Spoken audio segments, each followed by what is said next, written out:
नमस्कार दोस्तों, स्वागत है आपका अपने प्लेटफॉर्म एनसीईआरटी बाय विक्रम पर। हम लेसन पढ़ रहे थे भारतीय संस्कृति की जड़ें, पार्ट 3 है। 2 पार्ट में इसके पहले करवा चुका, मतलब कि ये जो लेसन है आपका लगातार नहीं हो सकता क्योंकि आप इसमें काफ़ी ज़्यादा बोर हो जाएंगे, इसलिए मैंने इसको पार्ट में डिवाइड किया है। तो आज हम तीसरा पार्ट पढ़ेंगे और उसमें आज हम पढ़ेंगे जैन मत। जैन मत एक अन्य महत्वपूर्ण दर्शन है जो उस समय काफी लोकप्रिय हुआ था। यद्यपि इस मत को अधिक प्राचीन माना जाता है। इसने कहा कि उसी समय जिस समय बौद्ध धर्म आया था ना, आपका बौद्ध मत, उसी समय जैन मत आया था और ये काफी ज्यादा लोकप्रिय हुआ था और इसको बहुत अधिक प्राचीन माना जाता है, अधिक प्राचीन माना जाता है। जैसे आपका बौद्ध मत था उसमें राजकुमार सिद्धार्थ था, वैसे ही इसमें एक था राजकुमार वर्धमान। क्या नाम था? राजकुमार वर्धमान का जन्म 6वीं शताब्दी सामान्य संवत पूर्व के आरंभ में कहाँ हुआ था? वैशाली, जो अब कहाँ है? बिहार में है, नगर के समीप हुआ था। उन्होंने 30 वर्ष की आयु में अपना घर त्यागने और आध्यात्मिक ज्ञान की तलाश में निकल पड़े। ये बात आई समझ में कि बौद्ध जो मत है और जैन मत है उनमें दोनों में समानता है। जैसे बौद्ध में राजकुमार सिद्धार्थ थे, यहाँ पे राजकुमार वर्धमान है। बौद्ध में उन्होंने 29 वर्ष की आयु में घर छोड़ा था, जैन मत में इन्होंने 30 वर्ष की आयु में घर छोड़ा था। उनका जन्म लुम्बिनी में हुआ था, नेपाल में, और इनका जन्म कहाँ हुआ है? वैशाली, बिहार में।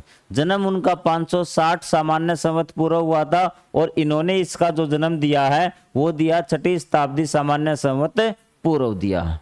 ये चीजें आपको समझ में आ गई। स्पीड में कोई दिक्कत है तो आप यूट्यूब पे सेटिंग में जाके कम या ज्यादा कर सकते हैं। ये चीजें समझ में आ गई,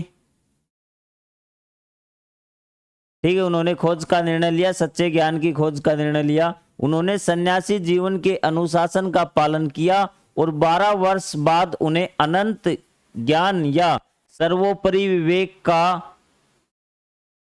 पता चला या फिर प्राप्त हुआ। तो उन्हें 12 वर्ष के बाद उन्हें सच्चा ज्ञान, जिसको इन्होंने नाम दिया है अनंत ज्ञान, क्या प्राप्त हुआ? 12 वर्ष बाद अनंत ज्ञान या सर्वोपरि विवेक प्राप्त हुआ। उन्हें महावीर या महानायक के नाम से जाने लगा भी। उन्होंने अपने अर्जित ज्ञान का उपदेश देना आरंभ कर दिया। दोनों में काफी समानता। जैसे महात्मा बुद्ध को ज्ञान की प्राप्ति हुई, उन्होंने संघ का निर्माण किया और उन्होंने अपना उपदेश देना स्टार्ट किया। उसी प्रकार महावीर को, मतलब राजकुमार वर्धमान, जो ज्ञान प्राप्ति के बाद महावीर कहलाए या महानायक कहलाए, उन्होंने अपना उपदेश देना शुरू कर दिया। अब एक बार जैन शब्द के बारे में देखिए। जैन शब्द जिन शब्द से आया है, मतलब एक शब्द है जिन, उससे बना है जैन, और जिसका मतलब होता है विजेता। जैन शब्द का मतलब क्या होता है? विजेता होता है। इसका अर्थ किसी क्षेत्र या स्तुरों पर विजय पाने से नहीं है। मतलब जैन शब्द है उसका मतलब है विजेता, और इसका मतलब ये नहीं कि किसी आदमी पर, किसी सेना पे, किसी क्षेत्र पे, किसी देश पे, किसी राज्य पे विजय पानी है। ये कह रहा है कि विजय पानी है मोह पर और अविद्या पर, मतलब अज्ञानता पर और लालच पर हमें क्या पानी है? विजय पानी है मोह पर, ताकि ज्ञान प्राप्त किया जा सके। यही बातें बौद्ध धर्म में बताई थी कि मनुष्य के दुखों का कारण क्या है? मोह और अविद्या है। अब देखिए इंपॉर्टेंट बातें। जैन मत के उपदेशों में अहिंसा, अनेकांतवाद और अपरिग्रह शामिल है। भी ये तीनों वर्ड भी, अहिंसा मैंने आपको बता दिया था कि क्या नहीं करना, कि किसी को चोट नहीं पहुंचाना, हानि नहीं पहुंचाना। दूसरा अनेकांतवाद भी, ये वर्ड भी। अनेकांतवाद क्या होता है? अनेकांतवाद का मतलब होता है कि सत्य को आप एक प्रकार से नहीं जान सकते, अलग अलग सत्य हो सकते हैं, इसको बोला गया अनेकांतवाद। अब कैसे? जैसे आपसे कोई पूछे कि कोई लड़का है, उससे पूछे कि रमेश का घर कहाँ पर है, तो रमेश के घर के आसपास अलग अलग चीजें होंगी। आप देखिए, आपको ये कोई घर है, ये रमेश का घर है, आर मैंने लिख दिया। यहाँ पे एक बिजली का ट्रांसफार्मर है, यहाँ पे पोस्ट ऑफिस है, ठीक है। अगर कोई पूछे रमेश का घर कहाँ है, तो एक ने बताया कि ट्रांसफॉर्मर के पास है और एक ने बताया पुलिस ऑफिस के पास है, सॉरी पोस्ट ऑफिस के पास है। तो सत्य तो दोनों बोल रहे हैं, झूठ कोई नहीं बोल रहा। तो यही अनेकांतवाद होता है कि अनेकांतवाद क्या होता है कि सत्य को जानने का एक तरीका नहीं, सत्य एक नहीं है, सत्य अलग अलग हो सकते हैं। इसको बोला अनेकांतवाद। एक स्टोरी भी है जिसमें 10 अंधे होते हैं और वो हाथी को उनसे का हाथी का क्या करते हैं, वो जांच पड़ताल करते हैं, उसको देखते हैं, कोई ऐसे हाथ लगा के देखता है, कोई उसको सूंड को हाथ लगाता है, कोई पैरों को, और वो बताते हैं कि क्या चीज आपने देखी इसमें। तो कोई बताता है कि ऐसी लंबी सूंड थी, कोई बताता है 2 दांत थे। तो इसका मतलब ये तो नहीं था कि एक झूठ बोल रहा है, वो सभी क्या थे, सत्य बोल रहे थे। इसी को बताया अनेकांतवाद। आपको समझ में आ गया अनेकांतवाद क्या होता है कि सत्य एक नहीं होता, अलग अलग प्रकार से सत्य को व्यक्त किया जा सकता है। और अपरिग्रह, अपरिग्रह का मतलब क्या होता है कि धन को इकट्ठा नहीं करना। अपरिग्रह क्या है, संपत्ति को इकट्ठा न करना। तीनों वर्ड आपको समझ में आ गए। ये विचार काफी हद तक बौद्ध तथा वेदांत दर्शन के विचारों को साझा करते हैं, मतलब उनके जैसे ही हैं, जो कि भारतीय संस्कृति के केंद्र में है। इनमें से प्रथम विचार को महावीर के इस कथन द्वारा समझाया जा सकता है। अब समझिए कि ये दोनों क्या है, जो भारतीय जो संस्कृति के जो मूल है ना, केंद्र में है। भारतीय संस्कृति में यही बातें थी, कौन कौन सी, अहिंसा, अनेकांतवाद और अपरिग्रह। इसने कहा कि जो वेदांत दर्शन है उनसे भी मिलते हैं, जो वेदांत से जो विचार है ना उनसे भी मिलते हैं, बौद्ध धर्म से मिलते हैं। तो इनमें से प्रथम विचार को महावीर का एक कथन है, उससे हम समझने की कोशिश करते हैं। तो ये कहता है कि सभी सांस लेने वाले उपस्थित जीवित संवेदनशील जीवों को मारा न जाए, न ही उनके साथ हिंसा की जाए, न दुर्व्यवहार किया जाए, न ही सताया जाए, न ही दूर हटाया जाए। इसने कहा कि जो भी सांस लेने वाले मतलब जीव जंतु, जिंदा जो जीवित प्राणी है, उपस्थित जीवित संवेदनशील जीवों को मारा न जाए, मतलब उनको मारा न जाए, न ही उनके साथ हिंसा की जाए, हिंसा मतलब वही है मारा न जाए, न दुर्व्यवहार किया जाए, उनके साथ दुर्व्यवहार भी नहीं करना, न ही सताया जाए और न ही दूर हटाया जाए। मतलब जीव जंतुओं को इतना वो प्रेम करते थे, यहाँ तक कि उन्होंने कह दिया था कि जो हम फसल बोते हैं ना, इसको भी बंद कर देना चाहिए, क्योंकि जब हम जुताई करते हैं किसी हल के द्वारा तो बहुत सारे जो जीवाणु है, कीटाणु है, या फिर जो छोटे छोटे कीट है वो मारे जाते हैं। तो ये पहला विचार ये क्या किसको बताता है, अहिंसा को। ये महावीर का विचार था। इसमें किसको बताया, अहिंसा, मतलब हमें किसी जीव को हानि नहीं पहुंचानी है। और दूसरी बात, अहिंसा आपको समझ में आ गई। दूसरी थी आपकी अनेकांतवाद। अंतिम 2 बातों को सरल शब्दों में समझते हैं। मैंने आपको समझा दिया। अनेकांतवाद का अर्थ है केवल एक पक्ष या दृष्टिकोण नहीं, अर्थात सत्य के अनेक पक्ष हैं और जिसे केवल एक कथन द्वारा पूरी तरह समझाया नहीं जा सकता। ये मैंने आपको बता दिया कि सत्य एक नहीं हो सकता, सत्य अलग अलग प्रकार से हम सत्य को बता सकते हैं। इसी को बताया गया है अनेकांतवाद। अपरिग्रह का अर्थ मैंने आपको बताया था कि असंग्रह, मतलब संग्रह नहीं करना, अंतर्गत पार्थिव वस्तुओं से दूर और स्वयं को जीवन में केवल अनिवार्य वस्तुओं तक सीमित रहने की सलाह दी जाती है। मतलब जो हमें जीवित रहने के लिए जरूरी चीजें हैं उन्हीं तक सीमित रहें। आप उन चीजों को इकट्ठा न करें जो आपके काम की नहीं है, आपको जीवन जीने में सहायक न हो। उन चीजों का आप थोड़ा बहुत इकट्ठा करते हैं जिनसे अपना जीवन चलता हो। मतलब ऐसो आराम की जिंदगी के लिए आप इकट्ठा न करें भी। जैन मत में सभी जीवों, मानवों से लेकर अदृश्य जीवों तक आपसी संबंधता और आपसी निर्भरता पर भी बल दिया गया है, क्योंकि ये सभी जीव एक दूसरे के पूरक है। अब देखिए इसने क्या बताया है कि जैन मत में ना सभी जीव, मानव से लेकर अदृश्य जीव, अदृश्य जीव मतलब छोटे छोटे जीवाणु, कीटाणु जिसको आप सूक्ष्मदर्शी से देख सकते हैं, उनको तक आपसी संबंधता और आपसी निर्भरता पर भी बल दिया गया है, क्योंकि ये सभी जीव, उनके बीच में आपस में संबंध बताया गया है कि एक दूसरे पे निर्भर करते हैं, क्योंकि एक दूसरे के पूरक हैं और एक दूसरे के बिना जीवित नहीं रह सकते। किसने कहा कि उन सभी के बीच में संबंध बंधवा, क्योंकि ये एक दूसरे के क्या है, पूरक है, एक दूसरे के बिना जीवित ये नहीं रह सकते। एक चीज खत्म तो दूसरी ऑटोमेटिक खत्म हो जाएगी, इन्होंने ऐसे बताया। प्रकृति, जीवों और वनस्पतियों का अध्ययन करने वाले वैज्ञानिकों ने इस गहन सत्य की बार बार पुष्टि की है। उसने कहा कि जो प्रकृति, जीवों और वनस्पतियों का जो अध्ययन करने वाले वैज्ञानिक है ना, उन्होंने इस गहन मतलब जो इन्होंने बताई है ना बात, कि सभी जीव एक दूसरे से संबंधित है, अगर एक जीव खत्म हो गया तो बाकी सारे भी खत्म हो जाएंगे। ये बात जो वैज्ञानिकों ने बताई, और वो बात जैन धर्म में पहले ही बता दी गई, ये बात यहाँ पे बताई। अब देखिए, ये है घास, ये हिरण, ये शेर। यहां पे अगर घास खत्म हो गया तो हिरण भी क्या खत्म हो जाएगी, और हिरण खत्म तो शेर भी खत्म। अगर शेर खत्म हो गया तो हिरण बहुत ज्यादा हो जाएगी, और ये घास को क्या कर देगी, खत्म कर देगी, तो हिरण वापस से खत्म हो जाएगी। इसी प्रकार सभी जीव एक दूसरे से क्या है, संबंधित है। ये चीज यहाँ पे बताई गई है।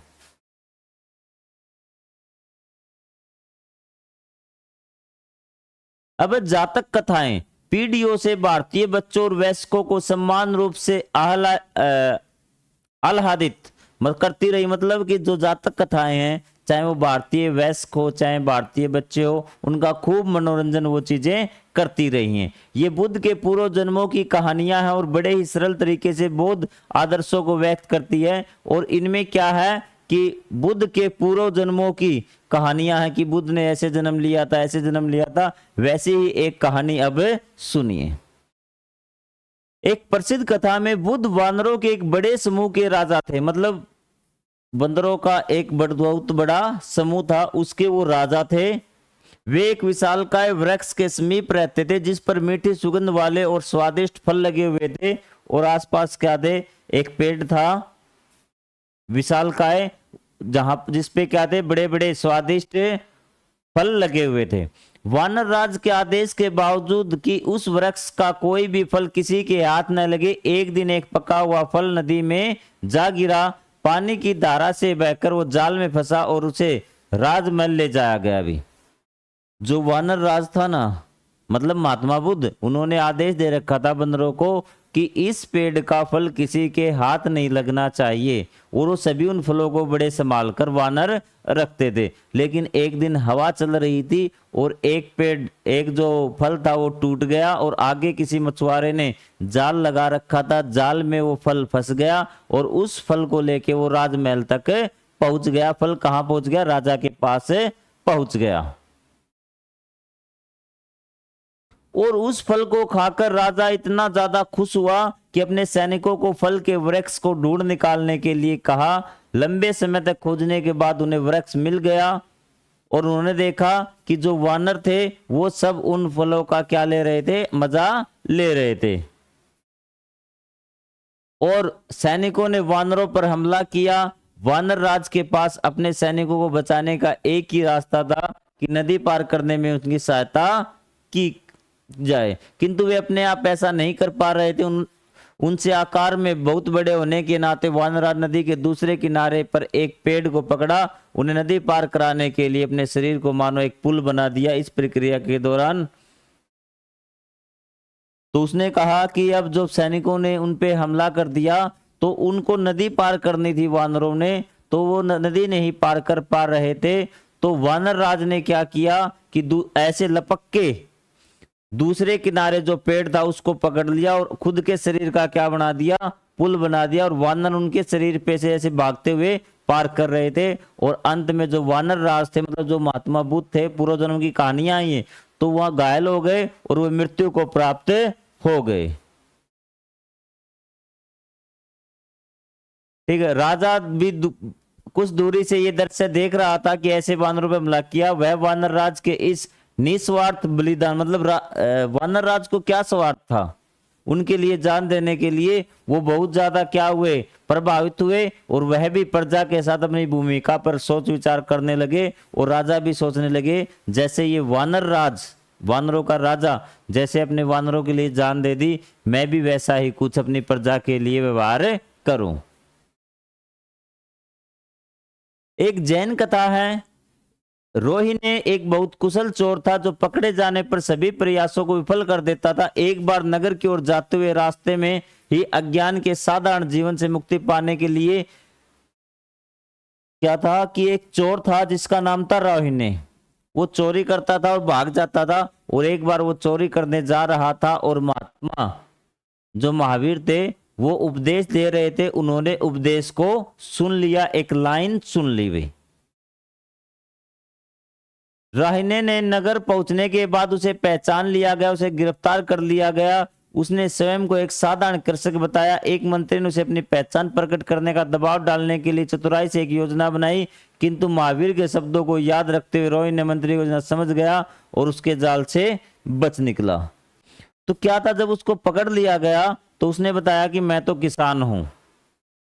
तो फिर उसकी असली पहचान, मतलब उसको चोर साबित करने के लिए मंत्री ने एक योजना बनाई, लेकिन महावीर ने वो वाक्य सुन लिया था। महावीर द्वारा जो उपदेश दिया गया था वो एक लाइन चोर ने सुन ली थी। उसी आधार पर उसने कुछ ऐसा निर्णय लिया चोर ने कि वो मंत्री की चाल में नहीं फंसा।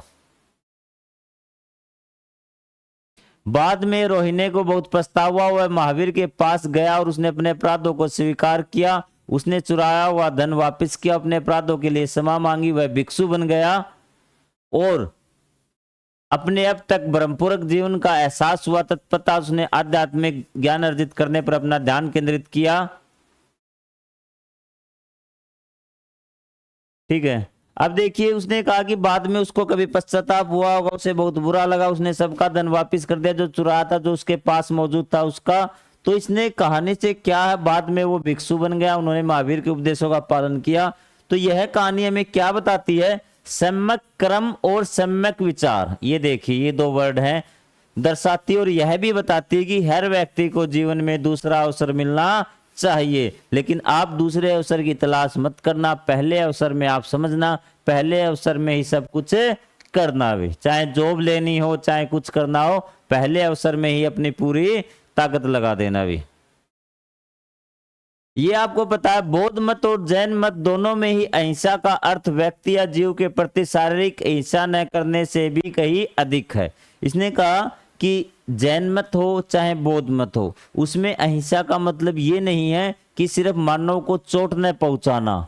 इसका मतलब है कि इन विचारों में हिंसा से भी संयम रखने के लिए कहा गया है। जैसे कि किसी के बारे में सिर्फ चोट ही नहीं पहुंचाना, किसी के बारे में बुरा भी नहीं सोचना, ये भी बताया गया है, ये भी अहिंसा में है। यदि हम अपने आप को ध्यान से देखें तो हमें ऐसे नकारात्मक विचार स्वयं में अनुभव होते हैं। हम इन्हें नकारात्मक विचारों में बदलना सीखना चाहिए। सॉरी, सकारात्मक में। कभी कभार ये नकारात्मक विचार स्वयं हमारी ओर भी निर्देशित होते। इसने कहा है कि सिर्फ अहिंसा का मतलब ये नहीं है कि हम किसी दूसरे जीव को चोट न पहुंचाए। अहिंसा का मतलब है हमें किसी जीव के प्रति बुरा भी नहीं सोचना चाहिए, मतलब किसी प्रकार का हमें नेगेटिव नकारात्मक नहीं सोचना चाहिए, हमें सकारात्मक सोचना चाहिए। क्योंकि नकारात्मक जब हम सोचते हैं तो नेगेटिव एनर्जी आती है, वो हमारे ऊपर भी असर डालती है। बौद्ध मत और जैन मत दोनों में ही भिक्षु तथा कभी कभी भिक्षुणियों ने भी देश के सुदूर स्थानों की यात्राएं की तथा अपने अपने उपदेशों का प्रसार किया। इनमें से कुछ लोगों ने विभिन्न स्थानों पर जाकर नए विहार बनाए। विहार मतलब बौद्ध धर्म में जहां उपदेश देने का स्थल होता था ना, वो विहार बोलते थे। जबकि कुछ ने पत्थरों की गुफाओं में सन्यासी का जीवन बिताया। इसने कहा कि जो उपदेश देने वाले लोग ना, वो बहुत दूर दूर तक गए भिक्षु बन के, चाहे वो जैन धर्म के हो। महिलाएं भिक्षुनियां कहलाती थी, वो भी गई। तो उसने कहा कईयों ने विहार बनाए, वहां रहे, और कईयों ने अपने गुफाओं में सन्यासी का जीवन बिताया। पुरातात्विक खोजों ने इन विहारों के कुछ अवशेष मिले हैं। कई स्थानों पर पत्थर की गुफाओं में उन भिक्षुओं के नाम भी मिले जो यहाँ रहे और पत्थरों के बिस्तर पर सोए। इसने कहा कि जो प्रचार करने वाले थे ना महात्मा बुद्ध और महावीर के उपदेशों के, वो कहा कि वो कुछ तो विहारों में रहने लगे। बिहार में नहीं, विहार ऐसे पत्थर के बने होते हैं, ऊपर से ईंटों का निर्माण होता है। आप नेट पे सर्च कर लेना विहार, आगे शायद कोई डायग्राम आ भी जाएगा, मैं आपको दिखा देता हूँ शायद।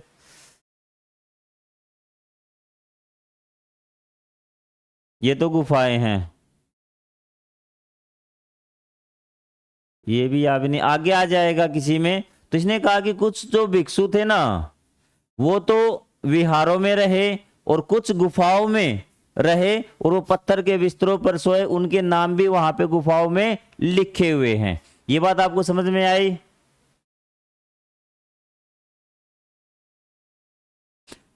अंग्रेजी में भाषा में हिंदू, बौद्ध, जैन और सिख मतों को धर्म का नाम दिया जाता है। हमने इन शब्दों का प्रयोग नहीं किया। मतलब ये कहता है कि हमने बौद्ध धर्म या जैन धर्म, जो आपकी इंग्लिश भाषा है ना, वहां पे इनको सबको धर्म का नाम दिया जाता, धर्म बताया गया है, लेकिन हमने इन शब्दों को धर्म नहीं कहा, न हिंदू धर्म कहा, न बौद्ध धर्म, न जैन धर्म। यहाँ दर्शन या मत कहा है, या तो क्या कहा गया, दर्शन या मत या विश्वास कहा गया। इसका कारण यह कि इन मतों और दर्शनों के अनेक आयाम हैं जिसका हम आगे अध्ययन करेंगे, जैसे कि उनका दार्शनिक पक्ष, आध्यात्मिक पक्ष, नैतिक पक्ष, सामाजिक पक्ष मतलब सामाजिक जीवन कैसा था, धार्मिक पक्ष इत्यादि। अनेक विद्वान मानते हैं कि अंग्रेजी का शब्द रिलीजन भारतीय सभ्यता के संदर्भ में बहुत सीमित है। मतलब ये कोई धर्म नहीं, ये एक मत था। वे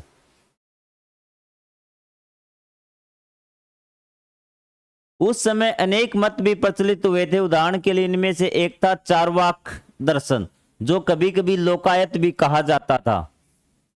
उसने कहा कि जैसे जैन मत और बौद्ध मत है ना, ये तो काफी ज्यादा प्रचलित हुए थे, इसलिए हमने इसको डिटेल में पढ़ा। लेकिन इसके अलावा और भी मत थे। एक चार्वाक, जिसे लोकायत भी कहा जाता था, इसके अनुसार यह भौतिक जगत ही एकमात्र सत्य है और इसके लिए मृत्यु के पश्चात जीवन का होना असंभव है। ऐसा प्रतीत होता है कि इस दर्शन को अधिक लोकप्रियता नहीं मिली और समय के साथ यह समाप्त हो गया। जो आपका चार्वाक मत था, इसके अनुसार क्या था, भौतिक जगत ही एक, मतलब जहां हम रह रहे ना यही सत्य है। मर गए उसके बाद कुछ नहीं है, मृत्यु के पश्चात जीवन का होना असंभव है, दोबारा कुछ जीवन नहीं है, एक बार मृत्यु के बाद कुछ नहीं बचता, जो है यही सत्य है।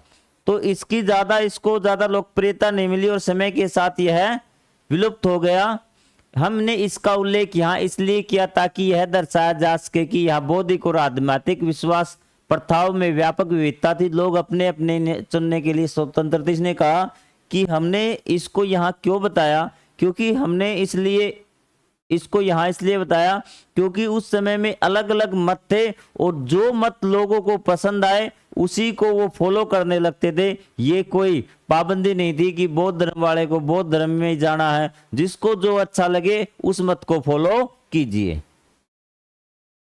यद्यपि वैदिक, बौद्ध और जैन दर्शनों में महत्वपूर्ण भिन्नताएं थी, इनमें बहुत सी भिन्नताएं भी थी तथा उनमें कुछ समान संकल्पनाएं थी। इसने कहा कि आपने वैदिक पढ़ लिया जो वेदों पर आधारित थी, बौद्ध महात्मा बुद्ध के द्वारा, जैन महावीर के द्वारा, तो इनमें भिन्नताएं मतलब अलग अलग चीजें भी थी और कुछ समान चीजें भी थी, जैसे धर्म, कर्म, पुनर्जन्म, दुखों और अज्ञानता के अंत की खोज एवं अनेक अन्य महत्वपूर्ण मूल्य। इसमें कहा कुछ समानताएं थी, जैसे धर्म का पालन करना, कर्म करना, पुनर्जन्म होगा, ये तीनों में बताई गई थी, दुखों और अज्ञानता की अंत की खोज ये सभी में थी।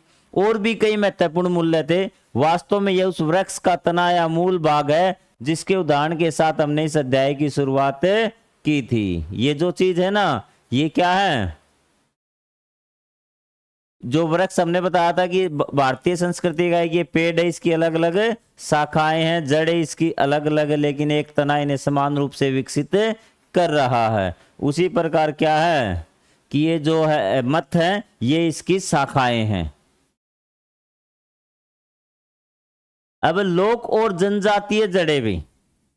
अब तक हमने जिन सांस्कृतिक जड़ों को देखा है उन्हें कई शास्त्रों में वर्णित किया गया है। भारत में इसने कहा कि अब तक हमने जो पढ़ा है, चाहे वो बौद्ध धर्म पढ़ा हो, चाहे हमने जैन धर्म पढ़ा हो, जैन मत का प्रयोग करूंगा, बौद्ध धर्म नहीं, क्योंकि इसमें लिखा गया था कि मत का प्रयोग कीजिए भी, और वैदिक मत, तो उसके अलावा हमने इनका तो वर्णन शास्त्रों में है, ग्रंथों में है, लेकिन कुछ ऐसी भी मौखिक परंपराएं रही है, मौखिक मतलब जिनका लिखित वर्णन नहीं है। इसका अर्थ है उन उपदेशों और प्रथाओं के बारे में ज्ञान जो कि नित्य अभ्यास के द्वारा आगे संचारित हुआ, न कि लिखित शास्त्रों के द्वारा। वेदों के संदर्भ में लागू होता है में अनेक लोक प्रथाएं जो आम लोगों द्वारा प्रसारित होती है, जनजातीय परंपराएं हैं जो जनजातियों द्वारा प्रसार। उसने कहा कि कुछ ऐसी परंपराएं हैं जो किसी शास्त्र में नहीं लिखी होती, वो क्या हम ऐसे ही फॉलो करते हैं। ठीक है, कि जैसे कोई भी एक परंपरा मान लीजिए, जैसे बच्चे को पढ़ाने की परंपरा है भाई, मान लेते हैं हम एक तरह, तो देखते हैं कि एक के बाद वो बच्चा पढ़ता, वो बच्चा पढ़ता, वो बच्चा पढ़ता, तो लिखने की जरूरत नहीं है, वो परंपराएं ऐसे चलती जाती हैं। ठीक है, तो उन परंपराओं का वर्णन किया जो शास्त्रों में लिखी हुई, सिर्फ मौखिक रूप से एक पीढ़ी से दूसरी पीढ़ी में ट्रांसफर हो रही है। वो जनजातीय परंपराएं जनजातियों द्वारा प्रचलित होती है, और कुछ लोक प्रथाएं। जनजाति क्या है? इस सामाजिक इकाई में अनेक परिभाषाएं दी गई है। आज के समय में मानव विज्ञान का अध्ययन करने वाला क्या कहलाता है? मानव वैज्ञानिक। जनजाति को उन परिवारों या वंशों का समूह मानते जो एक सामान्य उत्पत्ति, संस्कृति या भाषा को साझा करते हैं, आपस में निकट संबंध बनाए रखते हुए समुदाय में रहते हैं, जिसके एक मुखिया होते हैं और उनके पास अपनी कोई निजी संपत्ति नहीं होती। मतलब वो जंगलों में रहते हैं, उनके पास खुद की जमीन नहीं होती, वो एक खुद की भाषा रखते हैं, खुद का एक सीमित एरिया रखते हैं, वो इसी प्रकार एक क्षेत्र में रहते हैं, उनको जनजाति बोलते हैं। प्राचीन भारत में, जब आप प्राचीन भारत में जाओगे ना, तो जनजाति नाम का कोई शब्द नहीं था। जनजातियां केवल अलग अलग जन थी जो विशेष परिवेश में रहती, जैसे कि वन या पहाड़। कि कुछ लोग थे जो वनों में रहते थे या पहाड़ों में रहते थे। ठीक है, और भारत के संविधान में अब जब संविधान बना ना, तो इनके लिए ट्राइब और ट्राइबल कम्युनिटी आई, और हिंदी में जनजाति शब्द का उपयोग किया। कि जब भारत का संविधान बन रहा था, तो जैसे बाकी लोग शहरों में रह रहे थे, गांव में रह रहे थे, तो जो लोग जंगलों में या पहाड़ों में रहते थे ना, तो उनके लिए ट्राइब या ट्राइबल कम्युनिटी का वर्ड यूज किया गया, क्योंकि संविधान में अधिकार देने थे भारत के सभी निवासियों को। तो ये जो जंगलों में लोग रहते थे, इनको कुछ एक्स्ट्रा अधिकार दिए गए और इनको नाम दिया गया ट्राइब या ट्राइबल कम्युनिटी, और हिंदी में जनजाति। क्लियर बात? जनजाति शब्द कहां से आया? आधिकारिक आंकड़ों के अनुसार वर्ष 2011 में अधिकांश राज्यों में 705 जनजातियां निवास करती है। कितनी जनजातियां? 705 जनजातियां निवास करती थी, जिनकी संख्या लगभग 104 मिलियन थी। यह ऑस्ट्रेलिया और यूनाइटेड किंगडम की कुल जनसंख्या से अधिक है। 1 मिलियन में कितने लाख? 10 लाख। 104 गुणा में 10 लाख आप कर लेना, टोटल आ जाएगी। या फिर 10 लाख में 1 करोड़, लगभग ये 10-11 करोड़ के आसपास होंगे, 10.5 करोड़ हो गए। 19वीं शताब्दी में जनजातियों का अध्ययन करने वाले मानव वैज्ञानिकों ने प्राय सभ्य मानवों की तुलना में आदिम या हीन बताया। उनको भी क्या बताया है? आदिम या हीन जनजातीय समुदाय तथा उनकी समृद्ध एवं जटिल संस्कृतियों के गहन अध्ययन के बाद इस प्रकार के पक्षतापूर्ण विचारों को अधिकांशतः नकार दिया गया, क्योंकि कुछ वैज्ञानिकों ने, जो मानव के बारे में अध्ययन करते हैं, उन्होंने क्या बताया गया है कि उन्हें आदिम या हीन बताया गया है। लेकिन बाद में जब उनकी संस्कृति का अध्ययन हुआ, उनके बारे में जाना, तो जो ये विचार थे कि आदिम या फिर हीन है, इनको नकार दिया गया। और वैसे भी हमें ऐसी सोच नहीं रखनी चाहिए। तो जो लेसन का टाइम लगभग 30 मिनट हो चुका, तो हम जल्दी से इस लेसन को समाप्त करते हैं ताकि नेक्स्ट पार्ट न आए भी। जैसा कि हमने इस अध्याय में उल्लेख किया है, लोक और जनजातीय परंपराओं तथा प्रमुख विचारधाराओं के बीच निरंतर संपर्क होता रहा है। दोनों ही दिशाओं में, देखिए, लोक और जनजातीय परंपराओं तथा प्रमुख विचारधाराओं के बीच निरंतर संपर्क होता रहा है। मतलब कि जो प्रमुख लोग थे वैदिक, चाहे वो बौद्ध के लोग हो, चाहे जैन के लोग हो, चाहे वैदिक मत के लोग हो, उनके बीच में, और जो जनजातियां थी, जो लोग पहाड़ों में रहते थे, उनके बीच में संपर्क हमेशा होता रहता है। ये नहीं कि वो बिल्कुल अलग अलग रहे भी। दोनों ही दिशाओं में देवताओं, संकल्पनाओं, दंत कथाओं और रीतियों का आपस में आदान प्रदान होता रहा है। मतलब कि दोनों के बीच में, जो जनजातियों से जो लोग रहते थे ना बाकी शहरों में, गांव में, उनके बीच में देवी देवताओं का आदान प्रदान हुआ। मतलब उनकी जो रीति रिवाज थे, जो कथाएं थी, उन एक दूसरे से ट्रांसफॉर्मेशन हुई है, मतलब बदलाव हुआ है, आदान प्रदान हुआ है। ठीक है। उदाहरण के लिए परंपरा के अनुसार पुरी उड़ीसा के भगवान जगन्नाथ मूल रूप से जनजाति देवता थे। अब देखिए, जो उड़ीसा के पुरी में आपने भगवान जगन्नाथ का नाम सुना होगा, उसको पूरे शहरी लोग, मतलब पूरे हिंदुस्तान की, खासकर उड़ीसा में तो सभी लोग पूजते हैं, और वो जनजाति देवता होते। इसका मतलब क्या है कि जो जनजाति देवता थे उनकी पूजा आम लोग भी करते थे, मतलब उनके बीच में कुछ कोई ना कोई संपर्क था। उनके लिए यह भी देवी माताओं के जिन विभिन्न रूपों की पूजा की जाती है, उनके लिए यह भी बात कही जा सकती है। दूसरी ओर कुछ जनजातियों में हिंदू देवों को काफी समय पहले ही अपना लिया था, और महाभारत और रामायण के उनके अपने रूप हैं। यह भारत के पूर्वोत्तर के राज्यों से लेकर तमिलनाडु तक बहुत अच्छी तरह लिखा गया। इसने कहा कि बहुत से ऐसे ग्रंथ है, बहुत से ऐसे देवता हैं जो शहरी नहीं कहूंगा, जो एक तो आम लोग हो गए और एक जनजाति लोग हो गए। जो आम लोगों के देवता थे उनकी पूजा जनजातीय लोग भी करते हैं। मतलब मैं आपको सीधे शब्दों में समझाऊं कि ये सिर्फ ये बताया गया है कि दोनों के बीच में, जो आम लोग थे और जो जनजातीय लोग थे, उनके बीच में संपर्क था। वो संस्कृति का, भाषा का, देवताओं का और चीजों का आदान प्रदान उनके बीच में हुआ है। इस प्रकार संपर्क के इतने लंबे समय से ही इतनी सहजता से कैसे होते रहे? इसलिए ऐसा हो, क्योंकि लोग जनजाति और हिंदू विश्वास में अनेक प्रकार की संकल्पनाएं थी। उसने कहा कि ये आदान प्रदान क्यों हुआ? उसने कहा क्योंकि जो हिंदू दर्शन था उनके बीच में क्या था, जो विचार थे वो जनजातियों और हिंदू जो मत था उसके विचार मिलते थे, इसलिए उनके बीच में इस प्रकार का संपर्क हुआ। देवताओं का आदान प्रदान हुआ, कथाओं का आदान प्रदान हुआ।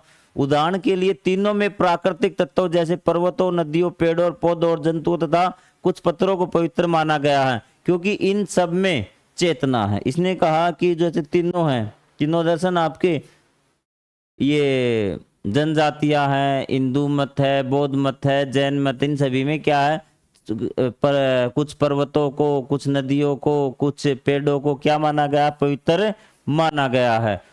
ठीक है, जनजातियां भी हो गए ना, ये सब में एक जैसे समानता हो गई, समान विचार हो गए। निस्देह जनजातियों द्वारा उन प्राकृतिक तत्वों से संबंधित कई देवताओं की पूजा की जाती है। उदाहरण के लिए तमिलनाडु में एक जनजाति है टोडा जनजाति। इसने कहा कि कुछ ऐसे पेड़ हैं, पर्वत है, नदी है जिनकी पूजा जनजातियों द्वारा की जाती है। तो उसने बताया कि तमिलनाडु के नीलगिरी पर्वत में एक जनजाति है टोडा जनजाति। इनमें से एक तस्वीर बाई और दी के अनुसार पर्वत के 30 से अधिक शिखर देवी देवताओं के निवास है स्थान है भी। ये शिखर इतने पवित्र माने गए हैं कि टोडा जनजाति के लोग अपनी उंगली से इनकी ओर संकेत भी नहीं करते। इसने कहा कि जो नीलगिरी के जो पर्वत है ना, उस पे क्या है, 30 शिखर हैं, और उन शिखर को इतने पवित्र मानते हैं कि टोडा जनजाति के लोग ऐसे करके बताते भी नहीं, उंगली करके, कि ये वो शिखर है। इतनी ज्यादा रिस्पेक्ट है। देवताओं में इतनी बहुलता के पश्चात हिंदू धर्म के समान अनेक जनजातियों में भी उच्चतर देवता या परमात्मा की संकल्पना है। उदाहरण के लिए अरुणाचल प्रदेश की अनेक जनजातियां डोनी पोलो की पूजा करती हैं, जो सूर्य और चंद्रमा से मिले जुले स्वरूप माने गए हैं। तो इसने कहा कि जैसे हिंदू धर्म में आपको बताया था, ब्रह्म बताया था, वैसे ही जनजातियों में भी उच्चतर देवता या परमात्मा की संकल्पना है। अरुणाचल प्रदेश की अनेक जनजातियां हैं जो क्या है, डोनी पोलो की पूजा करती हैं। कोई देवता है डोनी पोलो, जो आपके सूर्य और चंद्रमा से मिलते जुलते माने गए हैं। आगे चलकर परमात्मा माना गया है इन्हें। आगे चलकर मध्य भारत के क्षेत्र में खंडोबा भगवान के संबंध में भी ऐसा है, एक भगवान का नाम है खंडोबा, जो जनजातियां पूजा करती है। पूर्वी भारत में मुंडा और संथाल जनजातियां दैविक शक्तियों के साथ सिंह बोबा की पूजा करती। आप जो ये वर्ड दिए गए हैं ना, कौन सी जनजाति कहां पर है और किस की पूजा करती, ये आप याद रखना। न्यू एनसीईआरटी कॉम्पिटिटिव एग्जाम में इसी रिलेटेड क्वेश्चन पूछे जाएंगे। जिन्हें वो क्या करती हैं, परमेश्वर कहते हैं। जिन्होंने ये पूर्ण विश्व बनाए से अनेक उदाहरण हैं। भारतीय समाज शास्त्री आंद्रे बेते ने इस स्थिति के बारे में कुछ इस तरह बताया है, मतलब कि जो जनजातियां है ना, उसके बारे में ये चीजें बताई किसने, आंद्रे बेते ने। अब देखिए क्या बताया है। बस ये 2 मिनट में हमारा लेसन समाप्त होने वाला, आप कहीं मत जाइए। एक इंपॉर्टेंट सूचना आपको देनी है। भारतीय उपमहाद्वीप में रहने वाले हजारों जातियां और जनजातियां इतिहास के आरंभिक समय और उससे पहले भी आपस में एक दूसरे की धार्मिक आस्था और प्रथाओं को प्रभावित करती रहती। उसने कहा कि जातियां मान लिया इन्होंने आम लोगों को, जनजातियां मान लिया जो जंगलों में रहते उनको। उसने कहा कि बहुत पहले से ही आपस में ये धार्मिक आस्थाओं का आदान प्रदान करते रहे हैं और प्रथाओं को प्रभावित किया है। जनजातीय धर्मों पर हुए हिंदू दर्शन के प्रभाव को व्यापक रूप से स्वीकार किया गया है कि जनजातीय जो धर्म थे ना, उस पे हिंदू दर्शन का प्रभाव पड़ा भी। किंतु यह भी सत्य है कि न केवल इसके निर्माण के चरण में बल्कि पूरे विकास क्रम में हिंदू दर्शन जनजातीय आस्थाओं से प्रभावित हुआ। उसने कहा कि जो हिंदू जो दर्शन है ना, वो भी इनसे प्रभावित हुआ है। स्पष्ट रूप से इस लंबे समय के परस्पर संपर्क का परिणाम आपसी समृद्धि रही है। इस प्रकार लोक और जनजातीय मान्यता और प्रथाएं भारत की सांस्कृतिक जड़ों में महत्वपूर्ण स्थान रखती हैं। हम अगले अध्याय में इस विषय को और भी विस्तार से बताएंगे। अब देखिए क्या बताया, भारतीय संस्कृति की जड़ें। बौद्ध धर्म, जैन धर्म, जनजातीय, हिंदू दर्शन, दैविक मत, ये सब सारी चीजें हमने पढ़ ली थोड़ी थोड़ी करके। आगे हम डिटेल में पढ़ेंगे। इंपॉर्टेंट सूचना ये थी कि आपकी जल्द ही संस्कृत की कक्षाएं स्टार्ट होने जा रही, कक्षा 6 की। और जो बाकी कक्षा, जब आप 7th में जाएंगे तो 7th जल्दी से आपके 6th क्लास का सिलेबस कंप्लीट होने के बाद हम कक्षा 7 पे आएंगे। तो चैनल को आप सब्सक्राइब जरूर करें। अगर आपका कोई सजेशन है तो आप कमेंट बॉक्स में जरूर लिखें। मिलते हैं अध्याय 8 में, तब तक के लिए जय हिंद, जय भारत।